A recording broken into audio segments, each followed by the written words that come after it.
GC Media Group. Pilipinas ang oras, 4 minuto na makalipas ang alas 4.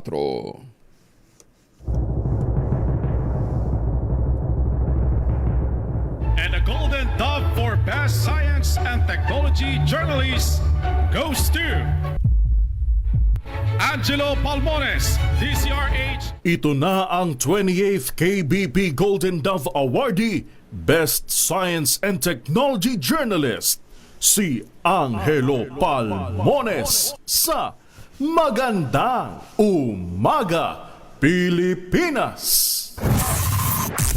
DZRH, Magandang Umaga, Pilipinas! Sa DZRH Radio, DZRH TV at DZRH Online. Kasama si Kuya Angelo Palmones. Magandang Umaga, Pilipinas! Luzon, Visayas at Mindanao at saan mang panig ng mundo naroroon ang mga Pilipino. Magandang umagang Pilipinas. Biyernes tayo ngayon July 3, 2026. Uy, bukas 4th of July.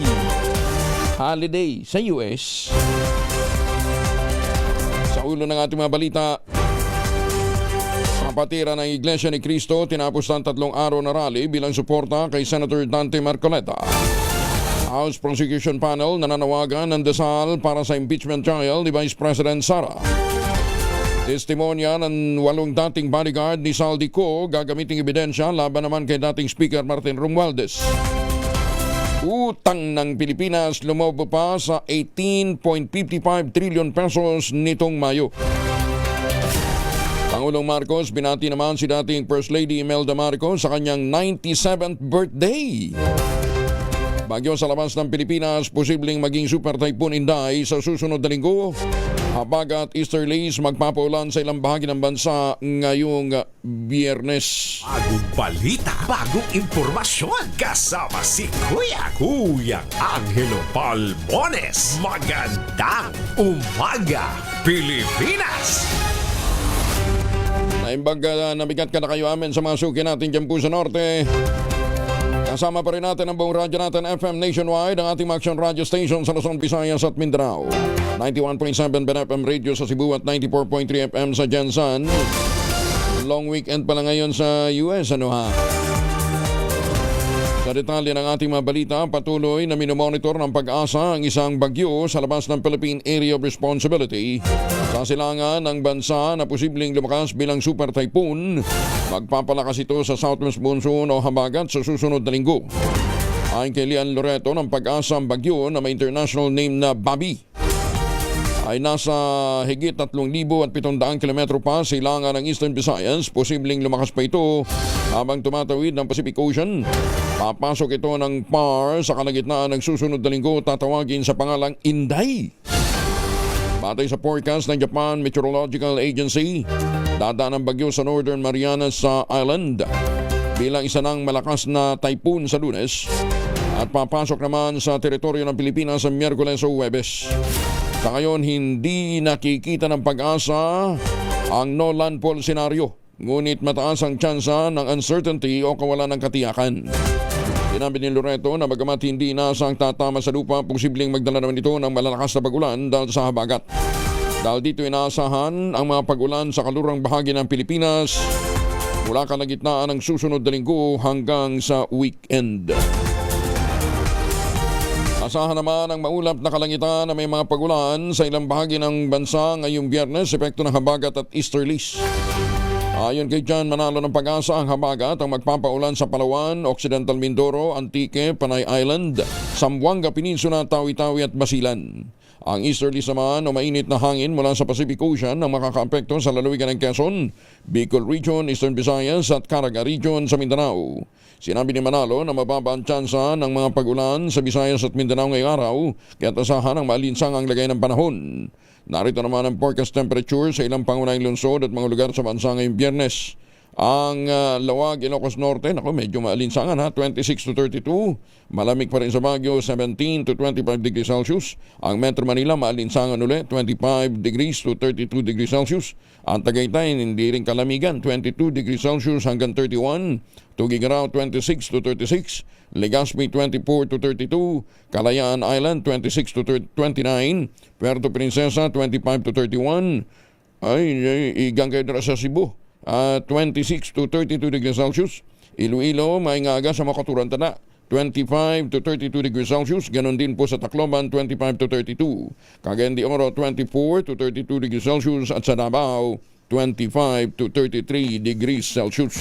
Magandang umaga, Pilipinas! Tinapos na kagabi ng kapatiran ng Iglesia ni Cristo ang kanilang 3 araw na rally. Sa mensahe ng spokesperson ng INC na si Ka Edwil Zabala, pinasalamatan nito ang kanilang mga miyembrong nakiisa sa 3-day rally, gayon din ang mga kilalang personalidad na nagpahayag ng kanilang suporta. Ayon kay Zabala, tiwala siyang naiparating na nila ang kanilang mensahe at umaasa silang mananaig ang hustisya sa bansa. Hindi ang pilit na pagbaluktot sa batas para sa pansariling interes. Matatandang nagsagawa ng surprise rally ang INC sa EDSA noong Martes at kaluunay inilipat naman sa Liwasang Bonifacio para sa huling araw ng kanilang aktibidad. Ito'y bilang pagpapahayag ng kanilang suporta kay Senator Rodanto Marcoleta na nakaambang kasuhan ng plunder ng ombudsman ngayong linggo. Naging mapayapa ang 3 araw na rally ng Iglesia ni Cristo sa kabila ng minor incident sa unang araw nito. Ayon sa Philippine National Police na natiling committed ang hanay sa pagtiyak ng seguridad ng publiko sa buong rally. Iginiin ng PNP na bagamat may mga naitalang minor incident sa day 1, agad naman itong natugunan at nainsunod sa pinaiiral na operational procedures. Pawang naging maayos at mapayapa rin ang ikaliwating 3 araw hanggang sa tuluyan ng tapusin nga kagabi. Ang naturang surprise rally ay sinimula noong Martes sa People Power Monument sa Quezon City. Nagdulot na matinding traffic at abala sa publiko na kalaunay inilipat nga sa Liwasang Bonifacio. Halos 1,000 taga Batangas naman ang nagtungo din sa Liwasang Bonifacio kahapon bilang suporta sa rally ng Iglesia ni Cristo. Bitbit ang kanilang placards, nagkilos protesta ang mga konstituenda ni Batangas 1st District Representative Leandro Lebiste para ipanawagang sugpuin ang korupsyon at ikulong ang mga korap. Ayon sa grupo, nagsimula o nagmistula ng sindikato ang gobyerno na nakikinabang sa kaban ng bayan habang nagpapahirap sa taong bayan o sa sambayan ng Pilipino. Ipinunto rin ng mga ito na kung sino pa nila ang naglalantad ng katiwalian, sila pang kinakasuhan at binubusalan. Sa mensahe ni Lebiste, hinimok nito ang publiko na makiisa sa mga susunod pang pagtitipon para bumoses kontra korupsyon na niya hindi lamang laban ng iilan kundi laban ng buong bansa.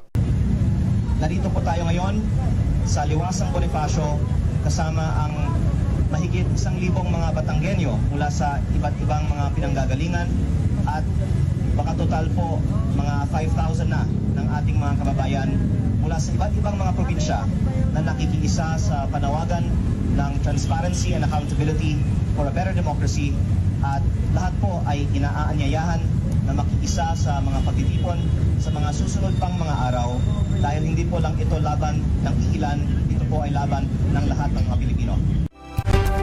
Handa naman si Senator Rodante Marcoleta na maaresto kaugnay ng plunder case na hihahain laban sa kanya ng Office of the Ombudsman. Ayon kay Marcoleta, nakahanda siyang makulong. Itong magiging kabayaran ng kanyang pagtatanggol sa katarungan at interes ng taong bayan. Kasabay nito, nagpasalamat naman si Marcoleta sa lahat ng mga lumahok sa rally na isinagawa ng Iglesia ni Cristo para magpahayag ng suporta sa kanya. Una nang sinabi ng Ombudsman, nakakasuhan nila ang senador ngayong linggo dahil sa 75 million pesos na undeclared campaign contributions nito, bagay na tinawag naman ni Marcoleta na politically motivated lamang. Handa na ang Criminal Investigation and Detection Group o CIDG ng Pambansang Pulisya. Ipatupad ang anumang warrant of arrest na maaaring ilabas ng Sandigan Bayan laban kay kay Senator Marcoleta. Ayon kay CIDG National Capital Regional Field Office Chief Colonel John Giagi, wala pa sa ngayon silang natatanggap na arrest warrant laban sa sinumang matataas na opisyal. Yan man tiniyak niyang agad na ipatutupad sa akaling may ilabas na kautusan ng korte. Una nang inahayag ni Ombudsman Jesus Crispin Remulla. Nakatakda na silang magsampa ng kasong plunder sa Sandigan Bayan laban kay Marcoleta ngayong linggo. Pinabulaan na naman ng National Bureau of Investigation ang kumakalat na mga social media posts na nagsasabing naglabas sa mano ng pahayag laban sa Iglesia ni Cristo o INC si NBI Director Melvin Matibag. Ayon sa NBI, peke ang naturang post at maling iugnay kay Matibag ang umano'y mga pahayag laban sa INC at sa mga miyembro nito. Binigyan din ng ahensya na nanatiling iginagalang ni Direktor Matibag ang Iglesia ni Cristo. Patuloy niyang sinusulong ang profesionalismo, integridad at pagkakaisa ng iba't ibang pananampalataya. Ayon pa sa NBI, bahagi umano ng isang disinformation campaign ang pagpapakalat ng peking post na naglalayong magasik ng pagkakahati-hati at paghinain ang katatagan ng pamahalaan. Maganda umaga, Pilipinas! Nagbabala naman si Education Secretary Sani Angara na maaaring masuspinde o mapatalsik sa paaralan ng mga estudyanteng sangkot sa mga pagbabanta o kay pagdadala ng armas sa loob ng eskwelahan. Ayon kay Angara, seryosong tinatrato ngayon ng Department of Education ng bawat banta kasunod ng pagdami ng mga insidente at mga online posts na may kaugnayan sa karahasan sa mga paaralan. Sinabi ni Angara na bukod sa pagpapatibay ng seguridad sa mga paaralan, mahalaga rin palakasin ang ugnayan ng mga guro, magulang at mga mag-aaral. Ito'y upang matiyak na nararamdaman ng bawat bata ang suporta at pagiging bahagi ng komunidad. Kaugnay nito'y pinapaubaya na ni Senator Angara o Secretary Angara sa lokal na pamahalaan ang pagpapatupad ng mas mahigpit na polisiya laban sa mga estudyanteng sangkot sa karahasan tulad ng panukalang expulsion na ipinatutupad naman sa Maynila. Papatawan ng non-readmission o expulsion ang mga estudyanteng nagdadala ng armas at gumagawa pa ng mga bomb threat sa mga paaralan. Ito'y sa ilalim ng pinaigting na Ensuring a Safe and Motivating Learning Environment o ESMLE guidelines ng Department of Education. Ayon sa DepEd, kasama rin sa mga offense ang pagsali sa street gang, pandaraya sa exams, pananakit kahit sa labas ng eskwelahan, pagdadala ng alak at illegal na droga, pambabastos, pagbabahagi ng sexual video sa mga school learners o mga personnel. Bukod sa expulsion, automatiko ring i-repair ang kaso sa kaukulang law enforcement o social welfare agencies. Umaasa naman si Secretary Sani Angara na makatutulong ang hakbang na ito para mapigilan ang mga potensyal na karahasan gaya ng nangyaring school shooting sa Tacloban at pananaksak na may estudyante sa iba't ibang lugar sa bansa. Enough to prevent further incidents? Oh, definitely. Matatakot talaga yun. But yeah, yun nga, pasya yun ang kasi importante din kasi may mapasukan ulit yung mga bata. Maganda umaga, Pilipinas! Target naman ng Philippine National Police na magtatag ng Specialized Help Desk na hahawak sa bullying-related complaints. Ayon kay PNP Chief General Jose Melencio Nartates Jr., bahagi ito ng mas pinalawak na kampanya ng pamahalaan para mapanatiling ligtas ang mga eskwelahan.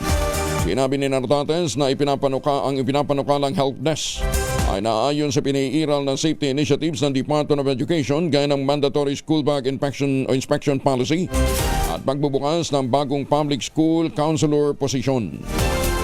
Sa plano ng PNP, ang anti-bullying desk ay tatauhan ng mga personnel mula sa Women and Children Protection Desk na mag-ooperate sa iba't ibang police station sa bansa. Pagbibigay din pa ng PNP Chief ang bullying ay nangangailangan ng agarang intervention para hindi na mauwi pa sa karahasan o seryosong krimen. Total si Senator Risa Ontiveros na ibaba sa 10 years old ang minimum age of criminal responsibility sa bansa. Ayon kay Senator Risa, ito'y batay sa pananaliksik. Hindi pa buo ang discernment ng isang menor de edad. Naniniwala rin ang senadora na mas magiging matigas at marahas lamang ang mga bata kung ihahalo sila sa iba pang kriminal. Yung ganyang harsh na purely punitive measures na walang diversion or intervention, lalo lang manunood sa paniniwala nila na wala talaga akong lugar sa mundong ito, kundi ako makipagmatigasan din sa iba, even to the point of dahasin ko yung ibang tao. Minomonitor ng Philippine National Police ang mga online group na umano'y nanghihimasok, humihimok sa mga kabataan para gumawa ng karahasan. Ayon kay PNP Chief General Jose Melencio Nartates Jr., inatasan na niya ang anti-cybercrime group sa hanay ng pambansang pulisya para paigtingin ang cyber monitoring katuwang ang iba pang mga ahensya ng pamahalaan. Sinabi ni Nartates, ang kanilang serbisyo ay hindi lamang limitado sa mga lansangan at komunidad. Sa cloud din ito ang pagbabantay sa cyberspace. Ginawa ni Nartates ang pahayag makaraang mabunyag sa pagdinig ng Senado na posibleng na-expose sa isang online group na violent extremist. Ito yung 764 Network, ang mga suspects sa Tacloban school shooting. Pagtitiyak pa ng PNP Chief, nakikipag-ugnayan na sila sa foreign law enforcement agencies para matukoy ang lawak ng operasyon ng naturang grupo at mga taong nasa likod nito. Crime level sa lalawigan ng Maguindanao del Sur bumaba batay sa presentation report ng Provincial Police Office. Detalye ng balita mula kay Jun Di Makuta, Aris 19. Assalamualaikum, Brother Jun. Alaikum assalam, Brother Angel. Nagpatawag ng Second Joint Peace and Order Council Meeting o PPOC si Maguindanao del Sur Provincial Governor Dato Ali Mintimbang upang alamin kung saang level na ang inabot ng kampanya kontra kriminalidad sa buong probinsya. Sa report mula kay Provincial Director Police Colonel Michael Jan Mangahis, sa kanyang presentation kaugnay sa strategic roadmap and accomplishments ng province, tuloy-tuloy umanong bumababa ang krimen sa buong probinsya sa pamamagitan ng makahalagang achievements ng bawat bayan at barangays sa pamamagitan ng intensified police visibility, intelligence-driven operations, strengthened driven operations, strengthened community policing at ang tagumpay na kampanya kontra illegal drugs, loose firearms at ang pagkakahuli ng mga wanted persons. Kaugnay naman sa Sheriff Aguac ambush case laban sa mga pulis, may naisampa naman ng charges laban sa mga suspects. Samantala, pahayag pa rin mula kay Provincial Director Police Colonel Mangahis na nariyan pa rin umano ang banta ng karahasan mula sa natitirang BIFF Bungos Faction, Daula Islamiyah Hasan Group at ng Paninikilan Criminal Gang. Kung kaya't kinakailangan pa rin mano ng mas malakas na countermeasures ng local authorities at ng LGUs. Rekomendasyon ni Police Colonel Jan Mangahis sa dapat umanong tuloy-tuloy lang ang intelligence-led operations, enforcing curfew and travel regulations at ang implementation ng no helmet, no balaklava policy o hindi paggamit ng anong takip sa mukha habang nakamotorsiklo o anumang sasakyan sa probinsya ng Maguindanao del Sur. Sa naturang asembleya, naroon sina Vice Governor Ustad Hisham Nando, Dato Anggal Mitimbang Municipal Mayor Dato Nathaniel Mitimbang, PNP, AFP, LGUs at barangay officials. Nagkaisang lahat ng sektor na may kaparehong commitment na mapanatiling mapayapa at maunlad ang probinsya ng Maguindanao del Sur. Mula sa Central Mindanao, RH19, Jun Di Makutak, DZRH, una sa Pilipinas, una sa Pilipino. Bagong balita, bagong impormasyon. Kasama si Kuya Angelo Palmones. Magandang umaga, Pilipinas! Sukran Jun, Pilipinas, ang oras 23 na makalipas ang alas 4 ng umaga. Oy mga mamis. Laundry day today ha, kunot no ka ba kapag makapit, madikit at malupit ang mancha? All you need is Pride. Ba't mapahirapan ang Southcan sa Pride? Easy at worry-free naman ang laundry. Sa triple stain away formula, tanggal ang matitindi mancha based on test sa chocolate, mud, and sebum and cotton. Gawa po ito ng ACS. Upang sugpuin din ang lumalalang kaso ng illegal na online gaming sa bansa at protektahan ang mga manlalaro laban dito, pinalakas pa ng Philippine Amusement and Gaming Corporation o PAGCOR ang PAGCOR Guarantee website. Maaari nang i-check ng publiko sa nasabing website ang mga impormasyon kung lisensyado ba at lehitimo ang isang online gaming site bago sila maglaro o magbayad. Regular na ina-update po ang website at may direktang link ito sa mga lisensyadong gaming platforms.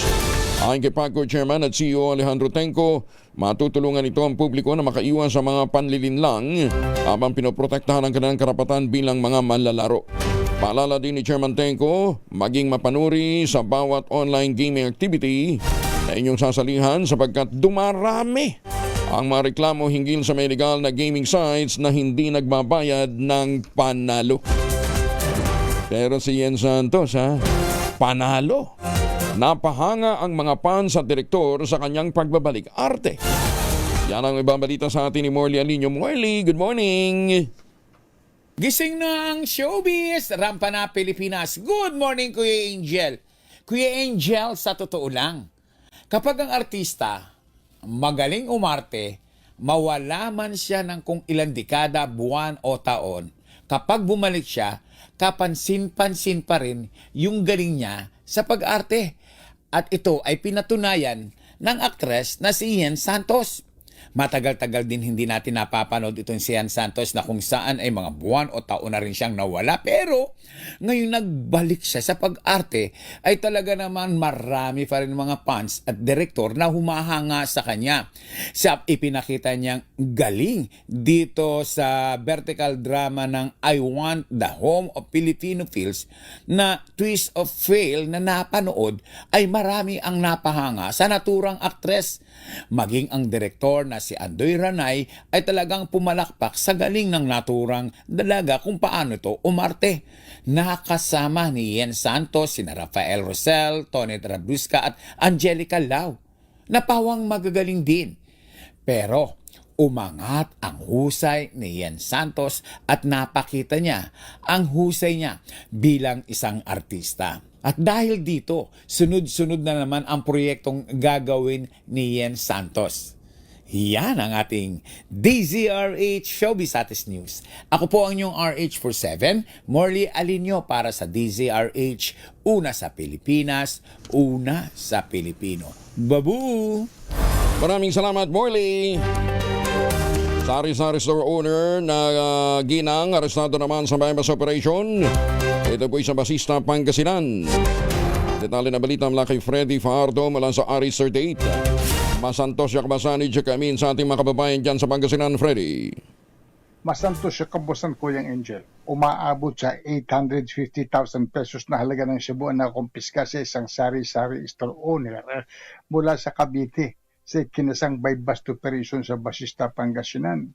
Batay sa ulat ni Basista OIC Chief of Police Major Dexter Talyaba, ang nasabing bypass operation ay pinangunahan ng PNP Drug Enforcement Group Special Operation Unit Region 1 ay kinasa pasado alas 5 ng madaling araw kahapon sa Barangay Dumpay sa nasabing bayan na nagresulta ng pagkakumpiska sa 32 anyos na ginang ng dalawang knot-tied plastic sachet na naglalaman ng hinihinalang Cebu na tumitimbang ng 125 grams na nagkakalaga ng 850,000 pesos. Kasalukuyang nasa kustodiya ng Basista Police Station ang akusado at naharap sa kaso ng paglabag sa Republic Act 9165, Comprehensive Dangerous Drug Act of 2002. Mula sa Action Radio Pangasinan, ito si Freddy Fajardo, Aristar Taguulat para sa DZRH, una sa Pilipinas, una sa Pilipinas. Maraming salamat, Freddy. Magandang umaga sa mga taga Port Estate, Parañaque City. Ay, happy 51st birthday din daw kay Bernardino de Jesus. Birthday niya, may pakain.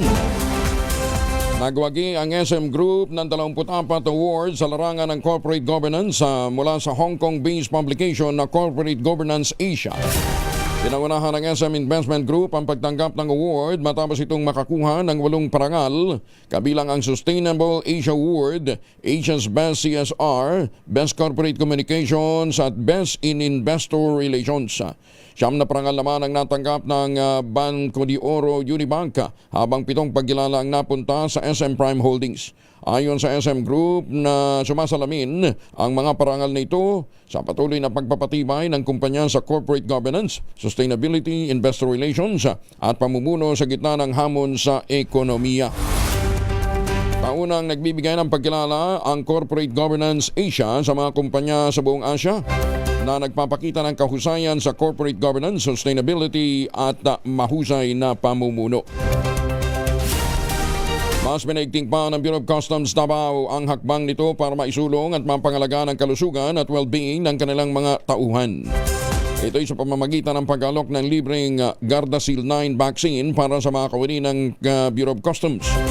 Layunin ng inisyatibang ito na maprotektahan ang mga personnel ng BOC laban sa 9 strains ng human papilloma virus o HPV na maaari maging sanhi ng HPV-related cancer. Bahagi ito ng selebrasyon ng Pride Month at Gender and Development Program ng tanggapan. O narito inanunsyo naman ni Customs Commissioner Ariel Nepomuceno ang mas pinalawak na healthcare benefits ng kawanihan para sa kanilang mga personnel upang matiyak na meron silang akses sa abot-kayang medical consultation at emergency treatment.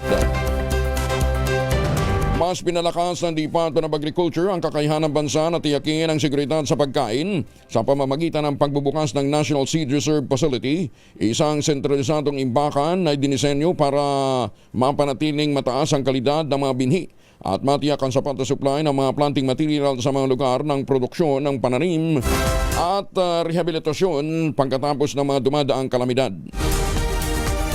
Matatagpuan sa loob ng compound ng Bureau of Plant Industry sa Quezon City, ang naturang pasilidad ay magsisilbi bilang pangmatagalang imbaka ng pamahalaan ng mga mahalagang binhi. Gumagamit din ito ng solar power bilang bahagi ng advokasya ng DA para sa pagkakaroon ng mas makakalikasan at mas matatag na sektor ng agrikultura. Bukod sa pagsuporta sa Bureau of Plant Industry, magsisilbi rin itong ligtas na imbakan para sa mga katungang na ahensya at mga institusyon ng pamahalaan upang mapangalagaan ang mahalagang yamang agrikultural ng bansa laban sa mga panganib na dulot ng mga kalamidad at iba pang emergency.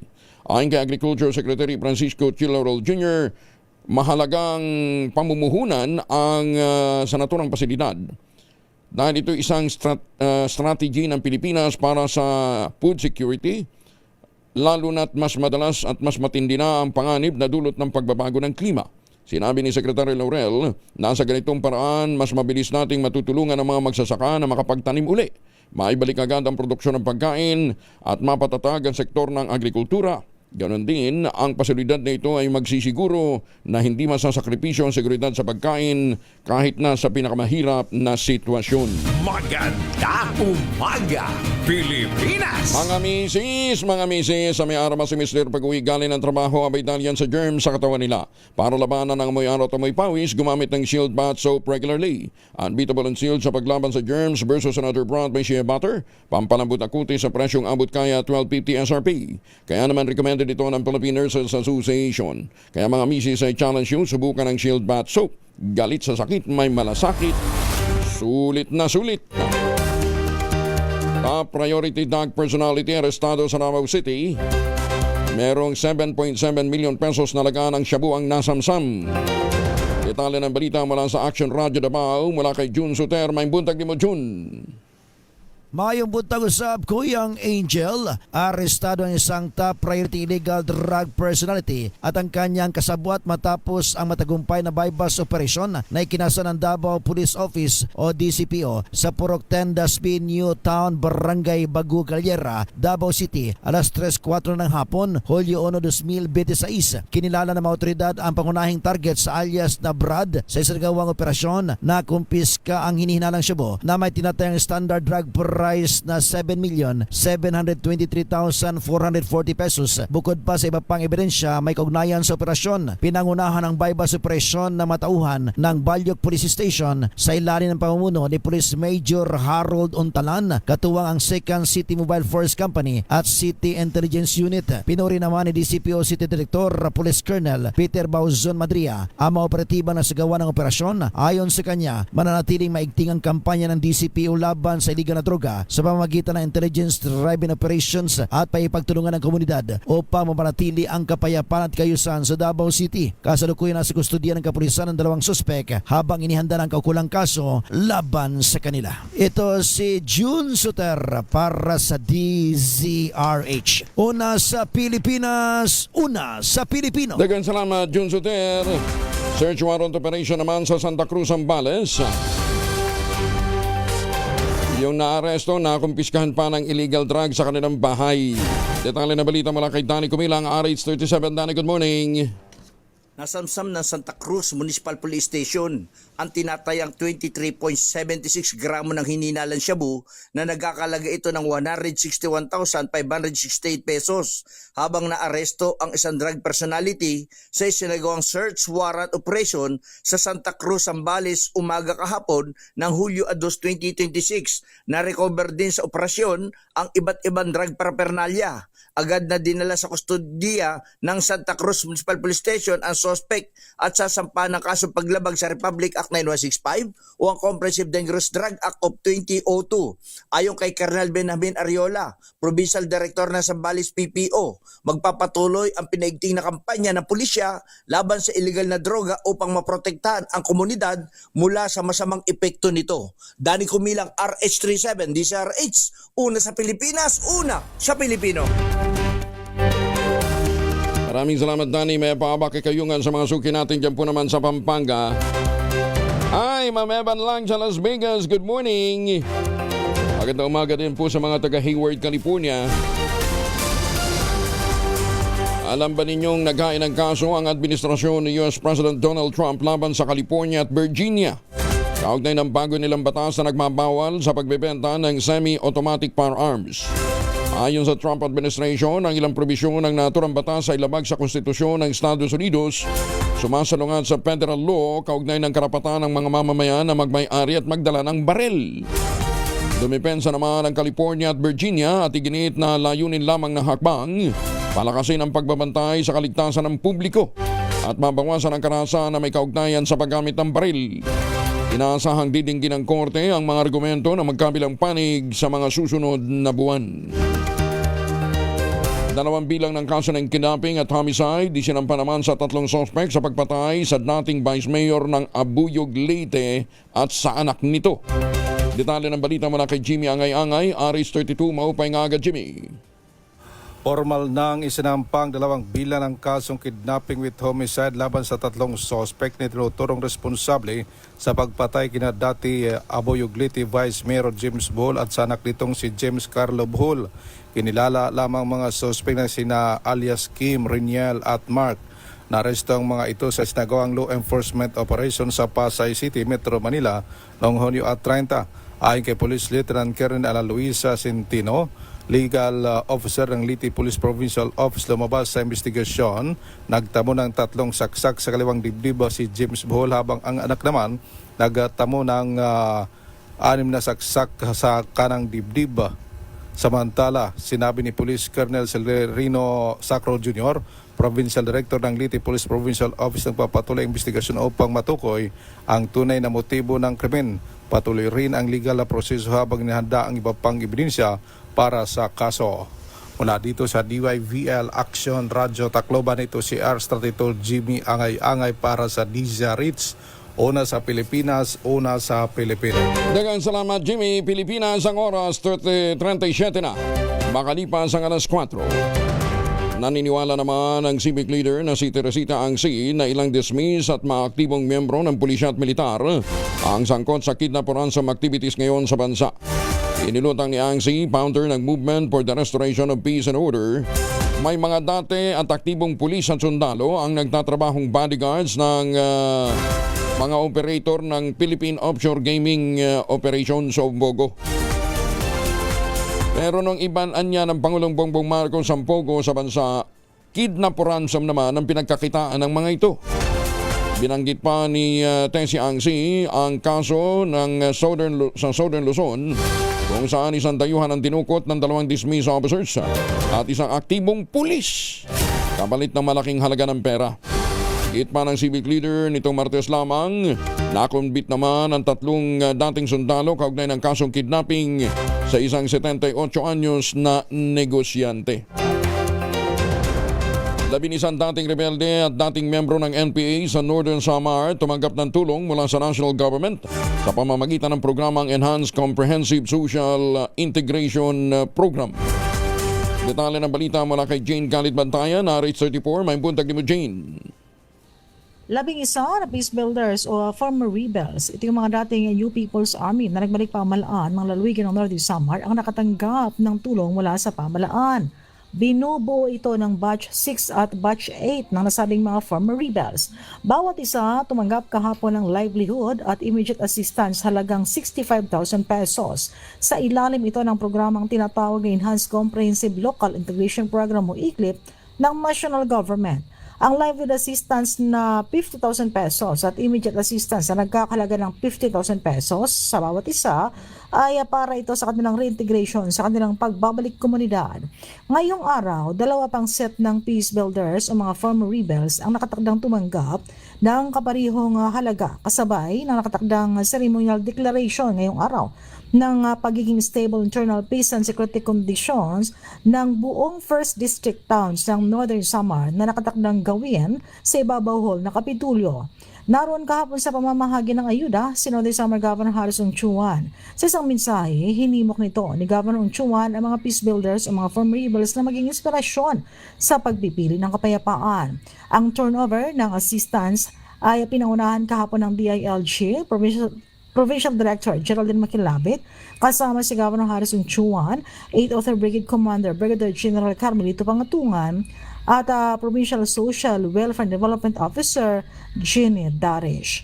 Mula sa Aksyon Radyo Katarman, RH34 Jane Galit Bantayan ng DZRH. Una sa Pilipinas, una sa Pilipinas. Dagan salamat, Jane. Maganda umaga, Pilipinas! Magandang umaga sa mga Pilipino dyan po sa Hong Kong, sa mga Pilipino dyan po sa Macau, sa Taipei, Taiwan, sa Bangkok, Thailand, at ang mga seafarers po natin. Magandang umaga din po sa mga OFW natin dyan po sa Middle East.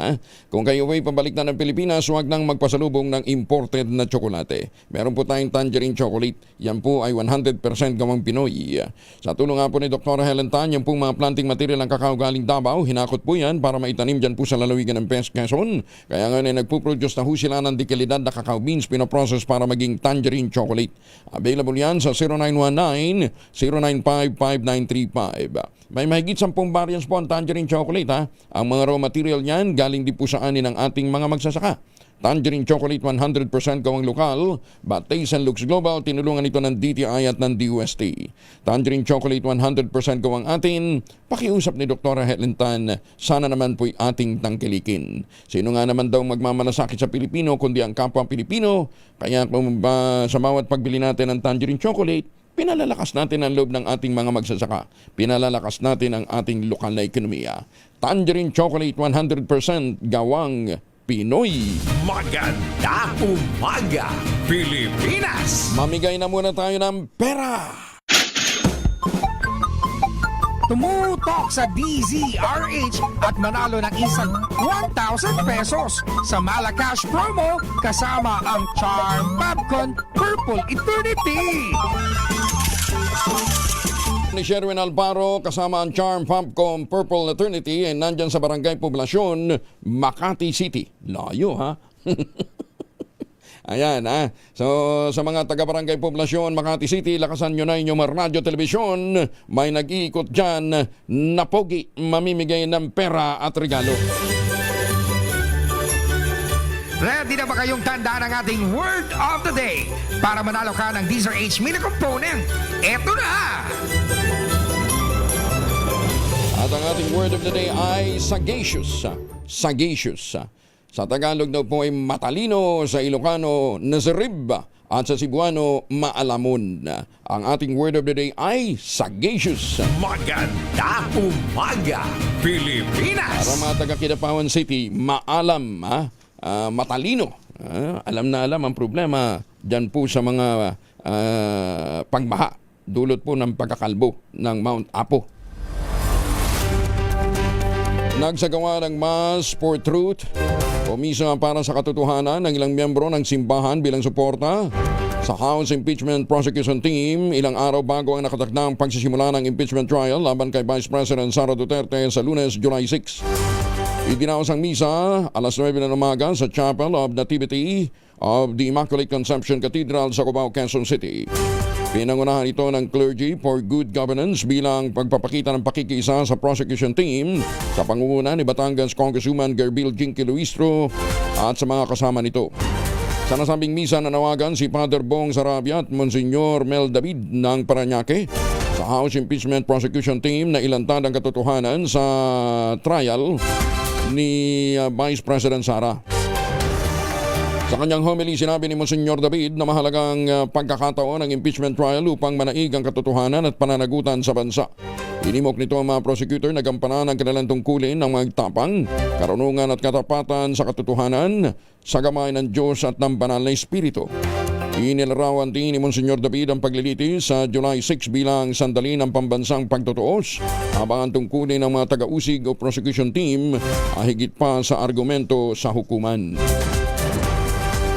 Nananawagan naman ng dasal si House Lead Prosecutor at Batangas Representative Garbildo Yistro para sa impeachment trial ni Vice President Sara Duterte. Iginiit na deserve ng mga Pilipino ang isang mabuting leader at maayos na bansa. Ginawa ni Luistro ang panawagan sa ginanap na misa para sa katotohanan, katarungan at pananagutan sa Chapel of Nativity of the Immaculate Conception Cathedral sa Quezon City. Dinalon ito ng ilan pang mga pari at iba pang mga miyembro ng Simbahang Katolika upang ipagdasal ang House Prosecution Team bago magsimula ang impeachment trial ni VP Inday Sara. Nagpasalamat din si Luistro sa mga pari at mga mananampalataya sa kanilang panalangin at tinikayat ang mga Pinoy na samahan sila hanggang sa matapos ang paglilitis sa Senado bilang isang impeachment court. Inamin naman ang mababatas na may mga limitasyon ng prosecution panel, ngunit sa panalangin at suporta ng mga Pilipino, magsisilbi itong lakas para sa pagharap nila sa buong proseso. Kumpiyansa naman ang kampo ni Vice President Sara Duterte na maabsuelto ito sa impeachment case na isinampa laban sa kanya. Ginawa ni Defense Spokesperson Michael Poa ang pahayag ilang araw bago ang pagsisimula ng impeachment trial sa Lunes. Ayon kay Poa, naniniwala silang matibay ang kanilang depensa laban sa mga paratang, kinabibilangan ng manoy maling paggamit ng pondo, hindi maipaliwanag na yaman at grave threats. Umaasa naman ang kampo ni VP Inday Sara na tutuparin ang mga senador ang kanilang tungkulin na magiging patas. Walang kinikilingan sa paghatol sa Vice Presidente. Matay sa inaprobahang schedule, 92 days ang pagtagal o ang itatagal ng impeachment trial laban sa Vice Presidente. Iginit ang kampo ni dating House Speaker Martin Romualdez na walang ebidensya ang nag-uugnay sa kanya sa umano'y irregularidad sa flood control project. Kasunod dito na naging desisyon ng Office of the Ombudsman na isailalim sa Witness Protection Program si dating Public Works Secretary Manuel Bunuan at gawin siyang state witness sa isasagawang investigasyon. Ayon kay Attorney Ade Pajardo, Legal Counsel ni Romualdez, tila kinikilala ang hakbang na ito na walang direktang ebidensya na nag-uugnay sa kanyang kliyente sa mga sinasabing manomalyang proyekto. Muling binigyan diin ang kampo ni Romualdez na sa mga nakalipas na hearing ng Senado at Kamara, walang niisamang opisyal ng DPWH. Dati man o kasalukuyan na nagturo sa dating speaker bilang kasabwat o may kinalaman sa pagpaplano o pagpapatupad ng mga pondo o implementasyon ng mga proyekto. Iginit pa ng depensa na dapat umanong nakabatay sa ebidensya ang pananagutan at hindi sa alegasyon o mga haka-haka. Samantala, wala pang inilalabas na pahayag ang Office ng Ombudsman bilang tugon sa sinabi naman ng kampo ni Romualdez. Gagamitin naman ang Office of the Ombudsman sa kaso ni dating House Speaker Martin Romualdez sa mga testimonya ng 8 mga nagpakilalang bagman ni dating Congressman Saldico. Ayon kay Assistant Ombudsman Miko Clavano, nagpasya mga investigador na gamiting testigo laban kay Romualdez ang 8 dating bodyguard ni Ko matapos silang sumalang sa interview. Paliwanag nito, naniniwala ang mga investigador na totoo ang sinabi ng 8 bagmen matapos na mapag-aralan ang kanilang mga testimonya pati na rin ang kanilang body language. Magandang umaga, Pilipinas! Iniutos na ng Sandigan Bayan 7th Division ang Park Archive sa kasong graft ni dating Representative Saldico. Ayon sa Sandigan Bayan, ito'y dahil hindi pa rin naaresto ng mga otoridad ang dating mambabatas na nasasangkot sa flood control scandal. Sa desisyong inilabas ng 7th Division, ginit nitong mananatili pa rin at large si Ko sa loob ng mahigit na 6 na buwan na mula nang ilabas ang arrest warrant laban sa kanya noong November 2025. Nilinaw naman nito na ang pag-archive sa kaso ay hindi nangangahulugang ibabasura na ito, kundi iho-hold lamang hanggang sa matuntungon ang respondent at maisailalim sa jurisdiksyon ng korte. Bagong balita, bagong impormasyon, kasama si Kuya Angelo Palmones. Magandang umaga, Pilipinas. Beauty and wellness brand na Beautyderm Incorporated, papasukin na rin ang movie production. Yan ang ibang balita sa atin ni Gorgie Runa. Gorgie, good morning!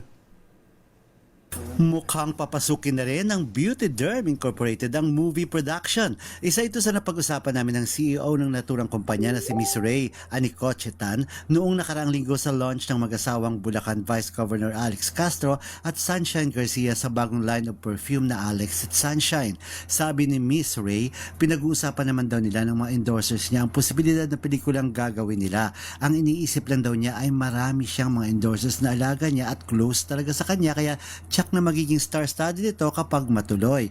Basta surprise daw ito kapag i-announce na nila.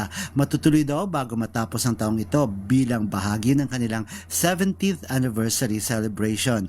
Ilan sa mga artistang nag-endorse ng Beautyderm ay sina Jendelyn Mercado, Dennis Trillo, Lorna Tolentino, Ruru Madrid, Sanya Lopez at marami pa. Kaya hindi pa raw niya maisip kung paano niya mapagkasya sa isang pelikula itong napakaraming artistang nag-endorse ng kanyang mga produkto. Kaya abangan na lang natin ang announcement kapag matutuloy na ito. Gorgie Rula po nag-uulat mula sa showbiz ng DZRH. Una sa Pilipinas, una sa Pilipinas. Salamat, Gorgie! Maganda umaga, Pilipinas!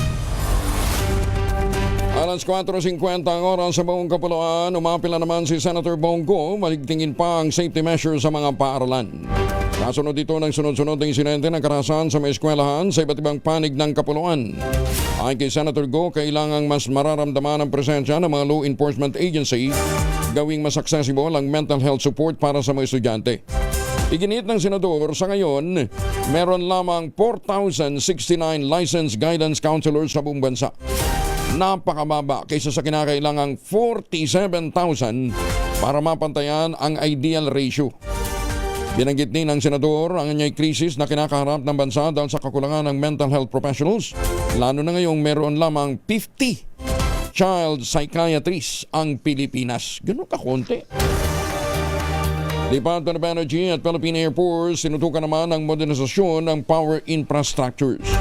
Detalye ng balita mula kay Giselle Ricaport, RH15. Giselle, good morning. Tinututukan ng Department of Energy at Philippine Air Force ang power infrastructure modernization. Nakipagpulong si Energy Undersecretary Mario Marasigan sa mga kinatawan ng Air Force sa pangunguna ni Melvin Shoco, ang Deputy Group Commander ng 550th Air Base Group. Tinalakay nila ang modernisasyon ng electrical infra ng Air Base at mga panukalang inisyatiba na magpapahusay sa power capacity bilang suporta sa lumalago nitong operational requirements. Kabilang sa mga sentro ng pulong ang pangangailangang tugunan ng mga lumang electrical facility at grid compatibility concern. Sa pamagitan ito ng panukalang rehabilitasyon, kabilang ang pagpapalit ng mga lumang electrical system at konstruksyon ng karagdagang substation. Pinagtibay ng DOE ang commitment ng kagawaran na magbigay ng technical assistance at coordination support para sa mas reliable at matatag na energy infra na magpapalakas sa operational readiness at mission capability ng airbase ng Pilipinas. Samantala, nag-convene ng National Biofuel Board na pinamumunuan ng Energy Department. Tumuon ang diskusyon sa mga key policy priority, kabilang yung biofuel program. Kasama na rin yung feedstock diversification, patuloy na review ng Biofuels Act of 2026 at mga inisyatiba na susuporta sa development ng sustainable aviation fuel. Ito si Giselle Ricafort para sa DZRH, una sa Pilipinas, una sa Pilipino. Maganda umaga, Pilipinas! Maraming salamat, Giselle. Maganda umaga sa mga taga Piuduran, Albay. Diyos manhay nga aga at magandang umaga. Ohayo gozaimasu sa mga suki natin dyan po sa Japan. May huli na si Sherwin Alparo. Tumutok sa DZRH at manalo ng isang 1,000 pesos sa Malacash promo kasama ang Charm Babcon Purple Eternity. Yes, magandang umaga Kuya Angel. Ito, huling-huli natin bago sumikat ang haring araw. Tignan mo naman, ang ganda-ganda na nahuli natin ngayong umaga. Magandang umaga po, Mami. Good morning. Pangalan niyo po? Lucila Malabanan. Si Nanay Lucila. Nanay Brad Lucy. Malabanan. Oo. Nanay Lucy, anong probinsya ho ninyo, Nay? Pampanga. Ay, kita nyo, maya pa ba kayo nga, ano po, Kaya Nay. hindi ako marunong magsalita na nakapampanga. Yun lang. Pero ang mother ko, taga Bamban. Taga Bamban. Opo. Bamban. Ilan ang apo nyo, Nay? Lola Lucy? Tatlo. Ilan taon na? Yung isa, 17. Oo, malalaki na. Tapos 16. Tapos yung bunso ko, 8 years old. 8 years old. Ba't ilan bang anak nyo? Isa lang? Tatlo lang. Dalawang lalaki, isang babae. Pero tagi-isang apo sa bawat anak. Aba, kagaling ano. O siya, sige. Dalawang lalaki, isang babae, isang lalaki. Ngayon yung babae ko, lalaki. Ay. Pati yung babae, naging lalaki. Yun ang uso. Gano'n na yun. Ayan. Nay, tayo lang naman. Kuya Angel, pag umaga pa lang, ginagawa ni Mami, nagro-rosary siya pag gantong kaaga at magra-radyo na pagkatapos na mag-rosary. Tignan mo yung kanyang radyo. Ayan. Ay, Nanay Lucy, yan ba yung dala ni MacArthur noon nung pagdating niya ng Pilipinas? Yan, bit-bit ba yun ni MacArthur nung dumating siya dito sa Pilipinas? Yung radyong yan. Hindi biro lang po, Nay. Napag-isip tuloy, Tuwing umaga, sino pong paborito niyong announcer, Mami Lucy? Siyempre, si Angelo. Ay, salamat na. Si Angelo Palmones, ito meron kang 1,000 pieces. Wow, thank you. Walang ano man, Nay. Salamat. Araw-araw yung sa umaga, sa iyo ko nakikinig. Oo. Bakit naman? Nagtyagaan nyo naman makinig kaaga? Maaga ako nagigising. Maaga ako nagigising. 3:00 pa lang gising na ako. Talaga? Kaya, Oo. Nabutan nga namin si Mami Lucy, naglalakad-lakad. Bantay bayan po ba kayo? Hindi, bumili akong pandesal. Pandesal pala. Sige. Kaya masagot yung ating word of the day para makuha yung ating medium component para lumit naman yung radyo nyo. Ang laki ng radyo nyo eh. Oo. Tinatanong ni Nanay. Yun, sagacious. Sagacious. Ayun dahil sige. Meron kayong medium component at sa atin ang Astron, alagang maasahan. At syempre meron din kayong grocery mula sa ACS at sa DZRH. At hindi lang yan, bangong kabloom ang hatid sa inyong mga damit kapag nilabhan at inalawan gamit ang Charm Popcorn Purple Eternity at ang pinakabago disenyo na DZRH t-shirt. Thank you. Walang ano man po, Mami. Ingat po kayo. Ingat po kayo, Nay, ha? Okay. Ayan, opo. Thank you. Ayun, Maraming salamat, Mami Lucy. At syempre sa mga nais manalo ng 1,000 pieces, lagi tumutok sa DZRH. Baka yung susunod nating winner sa DZRH Malacash promo kasama ang Charm Popcorn Purple Eternity. RH number 6, Sherwin Bata Alfaro, DZRH. Una sa Pilipinas, una sa Pilipino. Tumutok sa DZRH at manalo ng isang 1,000 pesos sa Malacash promo kasama ang Charm Popcorn Purple Eternity. Magandang umaga sa mga suki natin dyan sa Alamada, North Cotabato. Para mga taga-Kinapawan City lang, ha? 2 minuto na lang bago po mag-alas 5 ng umaga. Oras na para tayo po naman ay mag-ultabayo. Ano nga bang ultabayo? Ito po ay postbiotic with lactococcus lactosерин plasma. Dumaan po ito sa mahabang clinical trial. Hindi po testimonial, hindi kwentong kutsero, kundi human clinical trial dyan po sa Japan. Ang bawat kapsula po ng ultabayo ay nagtataglay ng 50 billion cells ng lactococcus lactosерин plasma. Kaya napaka-potent po nito na pagpasok po sa ating sistema, sa ating katawan, ina-activate po nito yung PDC, yung plasmacytoid dendritic cell. Yan po yung tinatawag na madalubhasa na commander ng ating immune system, responsable sa pagtataboy ng mga toksin sa ating katawan habang tayo po ay natutulog. Siyempre, pagka magandang tulog, magandang gising. May panlaban tayo sa puyat, pagod at stress. Yung bang pagkagising mo, pagharap mo sa salamin, siyempre parang si Joyjon Akol yan, di ba? Pagharap mo ng salamin, tatanungin mo ang sarili mo, pogi ba ako ngayon? Aba, sasagot si Sir Brian Posadas, since birth na yan. Ilan lamang ho yan sa mga benepisyo po ng Ultrabayo. Kung meron pa ho kayong mga katanungan, po pwede ho kayong mag-text sa 0931-033-2871. Ang Ultrabayo po ay rehistrado sa Food and Drug Administration, halal certified. Available po ito sa Mercury Drug, HB1 Plus Pharmacy, Curamed at Amesco Drug. At ang good news pa rin ho natin, kung kayo po'y bibili ng isang bakso ng Ultrabayo, yung 30 capsules sa alinmang Mercury Drug Store sa buong bansa, makakakuha ka ng free 100 pesos Mercury Drug gift certificate. Promo runs until July 31, 2026 only. DOH FDA CFR permit number 0981 series of 2025. Mahalagang paalala, ang Ultrabayo ay hindi gamot at hindi dapat gamiting panggamot sa anumang uri ng sakit.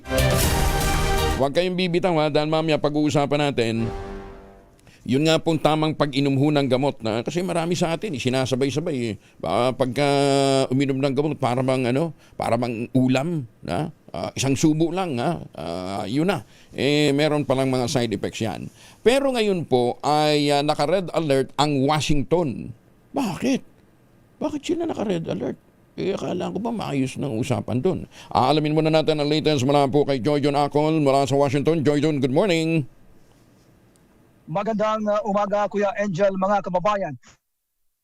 Kataon sa kasaysayan po ng Estados Unidos, isa sa ilalim sa pinakamataas-antas ng pambansang seguridad o National Special Security Event o NSSE ang pagdiriwang po ng 4th of July dito sa Washington DC habang naghahanda ang mga otoridad sa pagdagsa po ng mga tao para sa ika-250 years anniversary ng Estados Unidos. Ito po ay isang pambihirang klasifikasyon ng pinakamataas na seguridad, Kuya Angel, mga kababayan, na karaniwang ginagamit lamang sa mga inaugurations ng Pangulo at State of the Union Address dito sa Amerika.